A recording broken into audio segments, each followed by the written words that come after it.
Beginning sector 9 here, and we start out with a few slow corners, and then we just kind of build and build and build. There's some real difficult corners in this sector, so just be mindful of your speed. But the first thing is to get through these few slow corners first.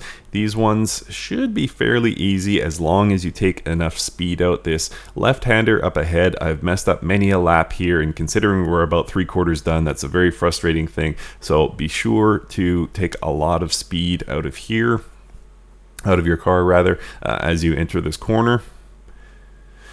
And then we come into a totally blind situation. You can see there's a crest here, and that makes things very, very tricky. I took a lot of curb here, probably more than I should have, but managed to survive. And just the neutral track position to finish, because we are going into another left-hander here that we want to set up for. And now up ahead we're going to have a crest, and there's a number of crests in this section that can be very, very dangerous, tends to upset the car. And I say produce understeer on the tips in the lower left, but produce understeer is the nicest way I could say it. It can totally throw the car. So braking right here to get things under control, because you're going to go over a jump there and then set up for a double right-hander. So it's kind of the inverse of Flugplatz, going downhill into a double right instead of uphill into a double right, but that jump will really mess things up. So be sure you brake before the jump going into that double right-hander.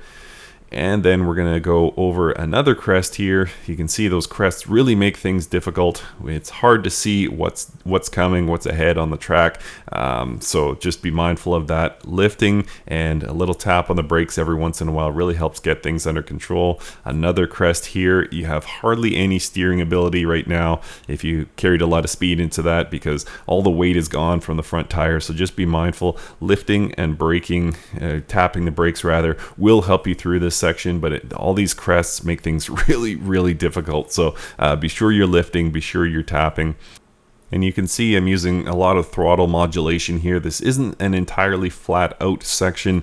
I generally have some balance between full throttle and about half throttle depending on the difficulty of the corner, but this one definitely setting up for this right-hander here as we come out of the Stefan Bellof S.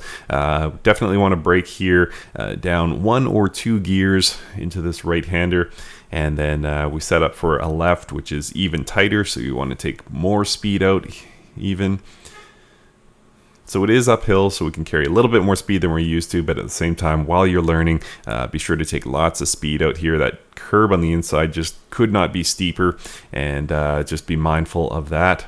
And then we're coming into the second carousel here. It's known to many people as the mini carousel because it's exactly that. It's a smaller version of what you went through previously. So taking a lot of speed out here. This one doesn't last nearly as long as its carousel brethren.